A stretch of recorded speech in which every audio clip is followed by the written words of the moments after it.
place without time as we know it is a dark realm filled with the tortured souls of the dead. A place not meant for the living. Welcome back to Sledgehammer Horror, guys. I am Ken Sledge. And I'm Ashley Sledge. And let's talk horror. So today we're going to be talking about 2010's Insidious. Now, before we get started, I just want to show you, Ashley drew these just by looking at the pictures in the movie. And I think that these are amazing. So I just wanted to take a couple seconds. I know that a lot of times it's Ken Sledge. The work that Ashley does, not just behind the scenes, in front of the camera, the writing, this stuff. She puts in so much effort into this. So I just wanted to take a couple seconds to say thank you. Well, thank you. This is awesome. I love these. I can copy a 6-year-old boy. But I just wanted to take a couple seconds real quick before we started this to show my appreciation for you for the hard work that you do with the writing of these episodes and drawing these pictures. It's amazing. So thank you very much. Thank you. Now, again, before we get started, it is now 2023, guys. And Insidious, The Dark Realm, or Insidious, Fear the Dark, whichever you want to call it, will be coming out this year. So we thought, what better to pay homage to that than going back to the beginning and talking about how it all started. So would you like to do that, my love? Absolutely. So I just want to mention that, you know, sometimes when you watch horror movies your whole life, you kind of get desensitized and, you know, things don't really scare you like they used to. This movie kind of brought that back out in me. Yep. And it really did freak me out. So it does have one of the best jump scares of all time. Yeah. And then not just for us. Look it up. Scientifically, this is one of the best jump scares of all time. Absolutely, and we will talk about it. So the movie begins. The camera, it's panning around the room when it focuses in on what looks like an old woman in a black wedding dress and a veil, and she's holding a candle. And this is when we get a very creepy title card. And it's what a way to start the movie. Yes. Like what the hell is going on here? What is going on? This lady looks terrifying. Yeah. So there's a couple sleeping, the wife being awoken by her husband snoring. So realistically scary. It's so, you know, like that is the real horror of today, guys. Right. Listening to your husband snore. So she decides, well, he's not going to let me sleep. So she gets up, goes downstairs. There's boxes everywhere. It looks like they just moved into this house. She starts unpacking boxes when her son comes down and they start looking through old photo albums. We learn that her name's Renee Lambert and her son's name is Dalton. They're going through these photo albums and he asks his mom, like, is there any photos of my dad when he was younger? And she's like, you know, no, I don't have any. You know how he is about taking his picture. I wonder why. I know. He doesn't like his picture getting taken. And that's really weird. It really is. So then we hear the baby crying. And it kind of averts her attention. So she goes and she gets the baby. Yeah. Later on, she's playing the piano. That's what she does for a living, I guess. Yeah, she writes music, and she's awesome. You know, I love listening to people play the piano, so that was something I loved about this movie too. So again, baby starts crying. You know, sounds like this baby's always crying. So she goes up to check on the baby when she notices up on the ceiling that they have an attic, like one of the drawdown. So she goes up there and notices that there's a light on up there, and there's like this old like ladder that she's gonna. Unfortunately, the rung of the ladder just is not there, so she can't make it all the way up the stairs. Yeah, so that's broken. Right. Everyone home later that evening, and Dalton is playing upstairs when he sees the attic door open as well. Dalton goes up to the attic. Curious children. I mean, you can't be mad at kids. They're curious. He's trying to turn the light on when he falls from the broken ladder and he hits his head. Renee, she apologizes to Josh. She was being really short with him earlier. There's a lot going on. She just wants life to be different this time. You know, they've done this move. She's ready for a change. She also thanks him for allowing her to stay home and play her music because that's her passion. Right. This is when you see how really awesome of a husband Josh is. He's telling her, well, you know, you should have wrote a song about how cool I am. And the scene has me so just smitten with him. Like, he's the coolest guy. No.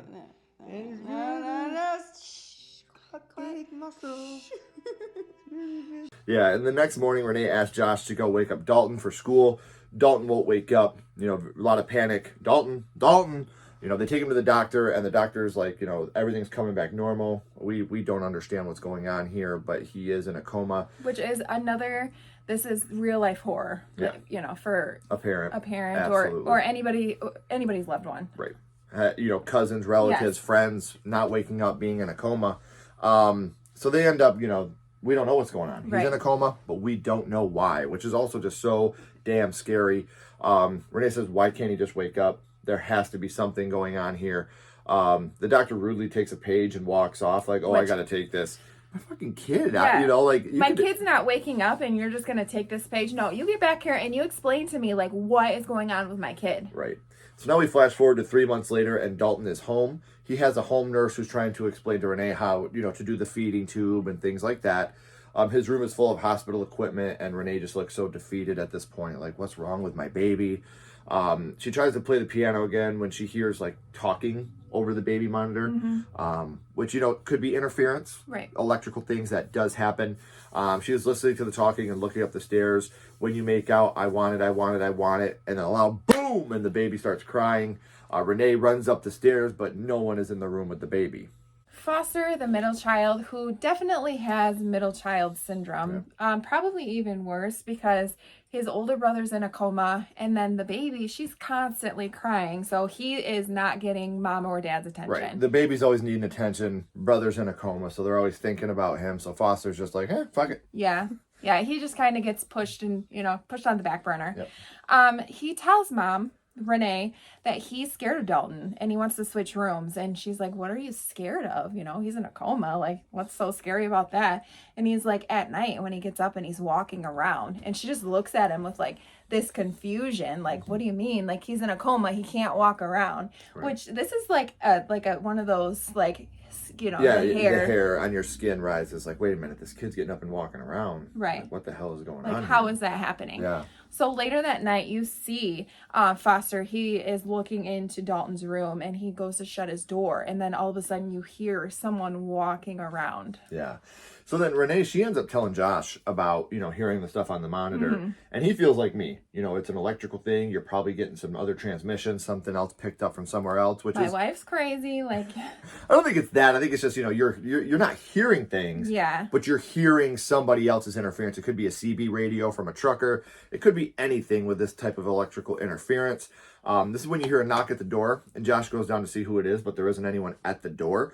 I want to say real quick, we're going to talk about this later. So remember this right now. The way they play this scene out, not just now, but in future films, brilliant. Yes. This is great because it always leaves you with the question.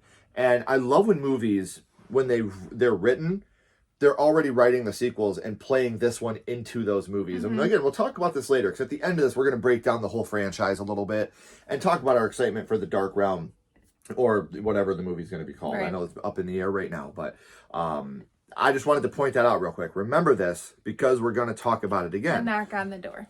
So, he shuts the door, sets the alarm again. Renee starts screaming. She says she sees someone next to Callie's crib, a long-haired person. Josh runs in there and there's nobody in the room. He tells Renee, get the kids, go to Dalton's room. The house alarm goes off.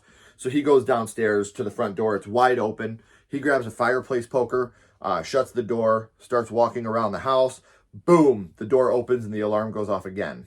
The next day, Josh is at school. He's a teacher. He looks really exhausted from all the shenanigans from the night before. When you look behind him on the blackboard, you actually see a nice little Easter egg. It's Billy the puppet, which I think is a really awesome touch. Obviously, James Wan, he's putting in some of his old work on the backboard here. And I agree with you. I think this is great. I love the Saw touch, not just because we're fans of the Saw franchise, but I love when filmmakers make nods to their other films. Absolutely. So this is just a nice, and it's so subtle. You might not have even noticed it the first time. Yeah. But it's a great Easter egg there in the background on the blackboard. For sure. He calls Renee and he lies to her, tells her that he has to stay over late to grade papers. Clearly, he just doesn't want to go home and deal with... Or he's a cheating bastard. No, he's a good husband. I agree. He's just scared. Yeah. So the nurse, she's at the house again trying to explain everything. Dalton, he isn't responding to any of his neuro tests. And she's just... Renee tells her, like, he's not in a coma. Like, this isn't a coma. Right. They don't know what it is, but it's not a coma. We don't know what it is, but we know what it's not. Yeah. And my son's not in a coma. We know that for sure. Right. So she is fixing Dalton's sheets, covering him up when she notices a bloody handprint on the sheet. And that's scary. That would freak me out. That would freak anybody out. Absolutely. Yeah. So she's calling Josh, trying to get a hold of him. He's not answering. He comes home later that night. She's sitting on the front porch, kind of waiting for him. And he sits down next to her, and she tells him, like, I'm scared of this house. I feel all these negative vibes in this house, and she wants to leave. She's done with it. And at this point, she's telling him, like, you're not here, Josh. Yeah. Even when you're here, you're not here, and I'm alone with this, and I'm scared. Right. This is a great moment. In a movie that when I think of this movie, I don't think of how great the acting is. I think of how scary it is. I think of what it started. Because in my opinion, this started another genre, bringing back a popular genre of horror with the possession, with the Conjuring, Insidious, Sinister. Like, Insidious started that whole thing again. What I don't think about is how great the acting is between our two leads. Yeah, absolutely. And this is one of those moments that really shines with Renee and Josh. You can feel it. She's like, you deal with stress. You avoid it. You avoid stressful situations. And he's like, I just deal with things in my own way. And this is when she hands him the sheet with the bloody handprint on it. And she says, well, deal with this. So now we go back to Dalton's room, and you see a handprint on the window, like something is trying to get in. Renee is having a nightmare. She wakes up, and she sees the long-haired person walking back and forth. We find out we never find it out in the movie, but it's credited as the long-haired fiend. This is one of those moments that I think is underrated in the film. I think this is terrifying. It is. He's walking back and forth. Then you have the big music swell, and he's in the room. He's not on the balcony anymore. He's in the room. Yeah. Great jump scare. She starts screaming for Josh, who's sleeping on the couch. He runs up there, but by the time he gets up there, there's nobody there. And she's like, please, Josh, you have to believe me. I'm not crazy. He's like, I do believe you, but what can I do here? And she's like, I want to move. I want to get out of here. And also starting on the smart, okay. Yeah. We're going to move. You're scared. My son's in a coma. If this is what I need to do for you, I'm going to move for you. Right. So Josh takes his family and they move out of the house, which we think is a good move. Right. Because the house is haunted, right? So we leave the house, we're all good to go. We're fine. Let that next family deal with these ghosts. This isn't I'm going to stay here and protect my territory. No, nope. I'm getting out of here. Ghosts win. At the new house, Renee plays her records and she starts cleaning up the house. She puts some laundry in the dirty hamper where in the corner you see a little boy. Another great scare because it's very subtle. Like, if you're not paying attention, you will miss it. I bet you 90% of people, the first time they watched this movie, didn't catch the little boy standing there in the laundry room. I know I didn't. On a rewatch, we caught it. And I was like, oh, that's awesome. That's so cool because it doesn't jump out at you, which is even scarier. Renee doesn't see him either. She takes the trash out when her record is changed to Tiptoe Through the Tulips by Tiny Tim. They have made this song so scary. Like, it's just this nice little song that he made. And now it's like, when people hear that, they think about like a scary it's a fear person. Song. Yeah. When we have Halloween parties, this song is on our Halloween party playlist. And it's funny because when the song was originally written, it was a very baritone song. Tiptoe through the window. And then Tiny Tim, who was an amazing artist, took it and made it his own, with the very high tremble voice. And it's just, I love the song. I think it's beautiful the way Tiny Tim does it. I think it's beautiful the old way, the original way that it was written. Yeah. But the way they put it in this movie, it like hit. And you see the boy in there. He's cutting a rug. He's dancing. He got his dancing moves from me, I must say, because he dances pretty well. She starts to walk back, and when she sees the boy, she takes to the next window, and he's not there. The boy's running through the house. At this point, she's like, what the hell? We just moved into a new house, and there's a little boy running around inside my house. She follows him into Dalton's room, and she sees something in the wardrobe. She goes over to the wardrobe, and she starts looking in the wardrobe and pushing stuff aside. When the boy jumps out at her, she freaks out. He runs off, and he just disappears, and she starts crying. Yeah. At this point, Renee, she calls the priest. She's done. They moved houses, didn't help. So let's get the priest in here. Yep. This is when Josh walks in and he's like, whoa, what's happening here? I love how Josh is like, don't most jokes start off like this? Right. A man walks into his house and finds his wife alone with a priest. Which is funny. Yep. But they're like, yeah, we need to talk, buddy. Yeah, like this isn't the time. So Renee is telling Josh what she's seen. And then his mom, Lorraine, backs her up and says that she was there. She was having a dream. It was late at night. She was walking into Dalton's room when she'd seen something in there with him. She asked it who it was, and it said it was a visitor. And she said, what do you want? And this is when it points at Dalton. She goes and tells them that she can still hear that voice. And this is when we get one of the most iconic jump scares ever. So real quick, I want to say why I think this jump scare is so effective, just my opinion. It's what Tom Savini calls a magician jump scare. A magician is always telling you to watch his hand when the magic is happening over here. And that's what's happening with this jump scare. You have Lorraine talking about the monster in the room and the monster pointing, and she can still hear that voice. You think that was your scare right there. That was the jump scare. You know, we got it. It was scary enough. That was your payoff right there. And then to get the jump scare right after it, 2 seconds after it. Again, and he himself, Tom Savini, in his Night of the Living Dead remake, did this at the beginning. When you have Barbara and Johnny at the cemetery and you have the guy run into Johnny, you think that's your zombie. Right. Then you see it's just the guy. I'm sorry. I'm so sorry. And then you get the zombie. You know, the magician had you looking over here when you should have been waiting for what was over here. So I just wanted to really quick chime in and say that's why I feel like this jump scare was so effective. Absolutely. Well, now you hear all this rumbling in Dalton's room. They try to get in there, but the door is locked. They're finally able to get in. Dalton's laying on the floor. The room's a mess. Renee is just pleading now. Josh, please, what can we do? Lorraine finally comes clean. I know someone that can help. And this is when we meet Specs and Tucker. Yes. We adore Specs and Tucker. They are such a great duo. The comic relief that they give it's just amazing. You know, they really make you laugh. And I feel like they get better as the franchise goes. Oh, yeah. Like their characters themselves, they get better as the franchise goes. We did a top 10 horror side characters, and Specs and Tucker together as a unit made both our list. Yeah. That's how much these two characters mean to the both of us. It's like you have to have one with the other. You know, they're like yin and yang. They bounce off each other. So they're pretty much there to examine, to make sure this isn't a load of shit. Tucker has one of those things like when we were young, I don't even know what you would call them. It looks like a camera, and when you push it, the thing spins and you see different pictures. He's looking through the house when he sees these girls, and they do this crooked smile thing. One of my favorite jump scares of the movie. That one is when they're just like, it's so creepy. Yep. So Tucker's like, yeah, we need to call Elise now. They make the phone call. Elise comes to the house, tells Josh he's so much bigger than the last time that she saw him. Like, wait, you know me? Josh is like, excuse me, ma'am? Yeah. You know me? So at this point, you know, what the hell's going on here? Right. And obviously we got Elise, who we both love, Lynn Shay. She's amazing. I love her so much. She's always been great. She says, yes, your mother and I, we used to be great friends. Elise goes to Dalton's room when she hears that bone cracking sound. She looks up and starts whispering to Specs. She's looking around and she sees this thing. You know, we don't see it, but she explains that it had hooves for feet, a red face. Elise explains to them that Dalton isn't in a coma, which we already knew. His physical body is here, but his spiritual body isn't.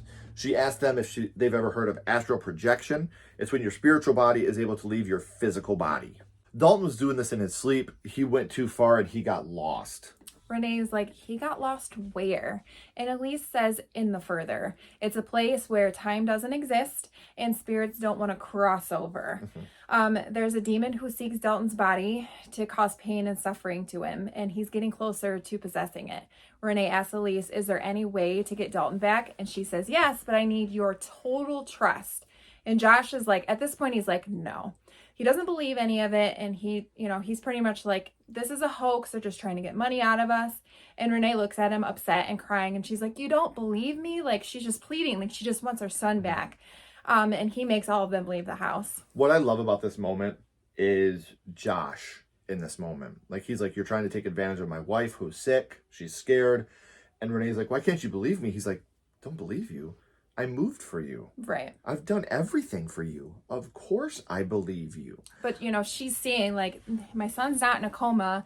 This could be, what's happening to him. Like, nobody else knows what's going on with him. Josh is just like, I'm drawing a line in the fucking sand. Right. Like, I've done everything you've asked me to do and more. But I'm not and he's not doing it out of place of angst or hate or anger. He's saying, I don't want you getting taken advantage of because of how upset you are over our medically sick son. He still thinks there's something medical going on here. I'm sorry to interrupt you. That's fine. I just really like how Josh pipes up here and is like, of course I believe you. I moved for you. Yeah. I've done everything for you. I fucking love this moment. So Josh, he's crying over Dalton. He's like, buddy, just give me a sign that you're still here. This is when a drawing falls off of his board that Dalton had drawn, and it's of the monster, of the lipstick face demon. And he's looking at all of Dalton's other drawings, and he sees one that shows him astral projecting, and it says, I watched myself sleep last night. And Josh just breaks down. Like, he knows at this point, like, what Elise was saying was real. And Renee walks in and he just looks at her and he's like, okay. Very emotional moment in the film. You know, when you have a dad that's been hard the whole time, and again, it's kind of a dad's job to protect the family. And that's how he feels. That's the way that he was brought up. It's my job to protect you. And now he's breaking down. I'm failing. What can I do? Right. And he sees a picture, which was perfectly drawn right here. Once again, you know. And that's when he knows, like, wow, she was right. She was right. And if even if she's not right, even if she's wrong, what's the worst that can happen? Right. It's just money. Let's try it. So they call Elise and her team back. They come back with all their equipment. They all sit around a table, and Specs is going to write out what he hears. Elise puts on a gas mask and starts calling out for Dalton. And, you know, don't break the circle. No matter what you hear, this is going to get crazy. Yeah, you're going to hear a lot of crazy shit. Yep. Dalton tells Elise, if they hear me, they will hurt me. Specs asks, who will hurt you? Dalton says, the man with fire on his face. Specs says, follow my voice. Dalton tells him to be quiet or they will hear you. Dalton starts pleading at this point, like, please help me, mommy, daddy. Then someone starts cursing Elise. It pans over and Dalton is standing up. And he places his hand on the table, slams it down, causing everybody to fly. It's chaos. Things are flying. The lights are flashing. There's entities in the room. The long-haired fiend grabs Renee and Josh fights him off while Elise is screaming at Coma, you know, leave this vessel! Leave this vessel! So after all that chaos, Specs and Tucker, they're looking through the video frame by frame when they actually see the red-faced demon attached to Dalton. Yeah. So they're like, oh shit, like, we need to show this to Elise. Shit's about to get real. Shit is about to get real. This is when Josh's mom comes over because Elise wants her to tell him something. So the reason she knew what to do in this situation was because she had to contact Elise to help you out when you were younger, she tells him. So we find out now that Josh was once, Right. you know, able to astral project. So yeah, Elise tells him, Dalton got the gift of astral projection from you, Josh. She said when you were about 8 years old, you had fits about this old woman in black who would visit him at night. And Josh's mom was like, I didn't believe you. I told you to just grow up until one day I seen it for myself. Well, an old woman in black. Didn't we see an old woman in black at one point in this In the beginning, right? We did With see a an old woman in candle. black. Yeah. Weird, right? Okay. So Elise told Josh's mom, stop taking pictures of him, let's suppress his memory, just let him forget about this old woman. So this is why we never seen pictures of him when he was younger, and he still, to this day, doesn't like to get his picture taken. So Elise wants Josh to go get Dalton from the further. She wants him to do his astral projection because he can. Yeah. So she tells him, go in there, don't draw any attention to yourself, because if they know that you're not one of them, they will come for you. So she turns on the metronome and tells him to relax. So Josh opens his eyes and he's like, this is useless. Come on, let's just stop doing this. I don't know what I'm doing. Mm-hmm. He looks around and he's sleeping. So he's already astral projecting. He grabs the light and he goes out the door. He goes into the darkness and he sees a young boy. It's himself when he was young. He points over to his house. So Josh realizes that's where I got to go. Mm-hmm. That's where my son is. He walks in the house and he hears whistling. He goes into the living room and he sees a family just sitting very still. They almost look like wax figures, which I think is even more scary, to be honest with you. In the next room, there's a young girl holding like a rifle when he hears gunshots, and the family, he turns back and that whole family has been shot, and the girl has this sinister smile. So we know how that family all died. Right. Now, all of a sudden, the family appears in front of him, and they creepily smile at him all at the same time. Josh sees a red door and remembers one of Dalton's drawings with a red door on it. He goes in, the long-haired fiend is guarding the door. The two start fighting, and in the regular world, he's like jerking around. Yeah. Like he's getting fucked up. Right. Like, and in the real world, it's affecting his real life body. Elise tells him, you are stronger than him. And this is when Josh like literally yeets the demon. Yeets him. I love it. Gives it that little demon yeet. Josh goes into the door and finds Dalton crying. You can see the relief on Dalton's face when he sees his dad. He knows, that's my dad. He's here to help me. Dalton tells Josh that he's chained up, and Josh says, I'll get you out of here. Dalton looks up with fear, and you see that the red-faced demon is in the his lair, sharpening his nails and listening to Tiny Tim. Which this is so effective with that song on it. Like, that is so scary. He just looks at him. Then the red-faced demon sees Josh, does that long tongue thing. Next thing you know, he's right next to Josh, and he knocks Josh down. In the real world, the house is shaking. Elise tells him that he has made contact. Josh grabs Dalton, and he runs. Elise says, he found your son. So Josh's mom tells her to wake him up. Elise, wake him up. And she's like, I can't. Like, he has to find his own way back. Yeah. So Josh is carrying Dalton through all these entities. And they're all moaning and, like, trying to grab for Dalton. This is when Renee starts calling out to Josh, like, follow my voice. Listen to my voice. So Josh pushes through all the entities. They get to the house. So in the real world, the house all turns black. And Elise says, all these entities are starting to cross over into our real world. Something we didn't talk about is these entities, they want to take over the bodies. Right. So their spirits want to go into Josh's body, into Dalton's body. They want to live again. Yeah. So the spirits are starting to cross over, like I just said. Elise tells Specs, go to Dalton, to his actual body. So he goes up there. This is when Josh is trying to get into the house. Elise tells him they have to shine light on Josh. So they get into the house, and Dalton is screaming, come on, Dad, come on. Dalton, he's looking for his real life body. This is a new house they moved to. Like, he wasn't a part of. What the hell? You guys moved? Where's my room? Where am I? This is when you see the red lipstick demon. He starts chasing him. And Josh is like, go ahead, go find your body. And you see the black widowed. Yeah, the black bride. The black bride. And he's like, what do you want from me? Like, why are you following me? They both, like, luckily escape their demon. Simultaneously. Yeah, they get back into their body. Yeah. So this is when Josh's mom is carrying Dalton down the stairs, and everybody's good. It's a happy ending, right? Let's stop it there. Yeah, that's where the movie ends. It's done. But let's see how it really ends. Josh and Elise are having a conversation when Josh gives her the photos. I don't need these anymore. Elise grabs the photos when her face gets like this really big look of concern on it. Like, what the hell's going on? Josh asks her what. Elise pays it off saying, oh, nothing. Let me get rid of these photos. When she grabs her camera and takes a picture of Josh, Josh gets very angry. He's like, why would you do that? Why would you do that? You know how I feel about that. And he starts choking her. Like, what the hell, Josh? Yeah, and he fucking, just is letting loose on this old lady. And it's just like, what the fuck is going on? And he kills her. Yeah. Josh kills Elise. Didn't see it coming, did ya? Renee is looking around for Josh, like, what's going on? Hey, she finds Elise dead, and she picks up the camera, and we see that Josh is the black bride. And then you have... right here.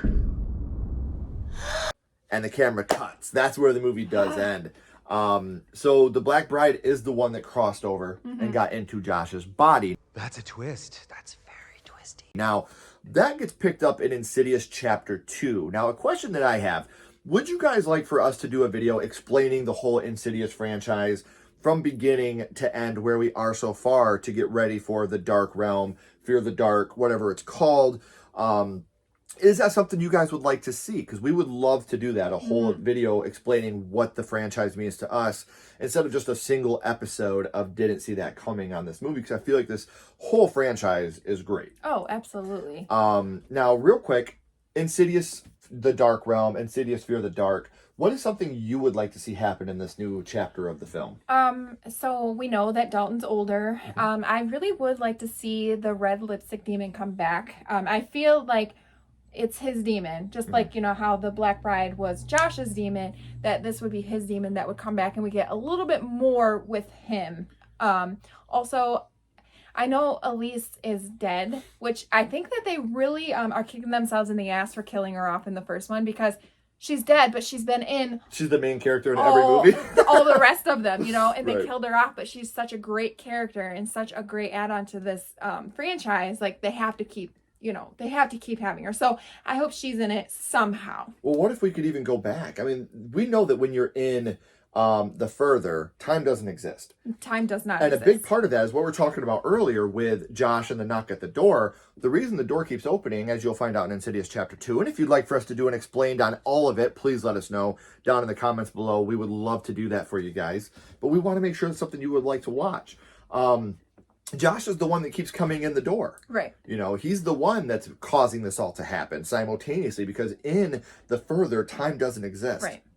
So is there a way they could go back to the day that Josh killed Elise and stop it from happening? Because time doesn't exist in the further. And we can obviously do time travel, which we see a lot more prevalent in Insidious Chapter 2. The time travel aspect is a lot bigger in that film. Right.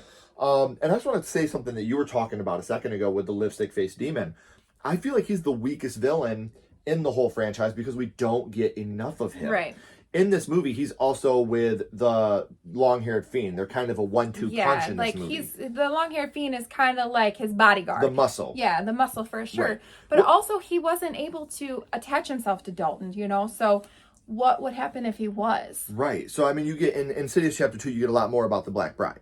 You know, that you get a lot deeper into the Black Bride and how scary the Black Bride is. Which I think that is the scariest one, is the Black Bride. Well, then in Insidious Chapter 3, you get a lot about the guy with the mask on his face. The guy that can't breathe. The Black Bride is I know. Is so scary. And then in Insidious Chapter 4, The Last Key, you get Keyface, the Keyface demon. And all these demons have a big scope around them, a big story around them, almost a backstory of who they are, why they are who they are. You never get that with the lipstick-faced demon. So I would like to not only see the original cast come back, we know Patrick Wilson is directing, as well as reprising his role as Josh Lambert. Which I'm super excited for. Right. But I would like to see more of a backstory into the lipstick-faced Me demon. too. I feel like when he was alive, he was a performer. You look at how he listens to Tiny Tim. When you look at his office, when he's sharpening his nails. Oh, it has he all has puppets and all these things. Stuff, so I feel like he was some type of performer in his life. And that's what he wants to get back through Dalton. It would be great to, you know, find out more about him for sure. Right. And just because of the fact that as the franchise goes, we get a deeper dive into the monsters that we're facing in those films that we never got with the first Insidious movie. So to go back to that original cast now with Dalton going to college, obviously when your memory has been suppressed, like we see with Josh, it can be unsuppressed. Right. So just because they suppress it doesn't mean maybe something's happening with his younger brother or sister and they need him to come back and help. You know, there's so many different routes they can go with this movie. So before we let you guys go, don't forget to comment. Would you like to see us do a whole video on the Insidious franchise, explaining and breaking down the whole mythology of the whole thing? And also, what are you excited about with the new Insidious movie? What are some of the things you're hoping to see? And what are some of the things that you hope they avoid doing in the new Insidious movie? Make sure you leave us your comment below because we would love to see that. Make sure you like, comment, subscribe, and make sure you follow us on social media. So that way you can stay up to date on everything that we're doing. Until next time, I'm Ken Sledge. And I'm Ashley Sledge. Keep talking horror. Stay who you are. And we'll see you guys soon. Bye, guys.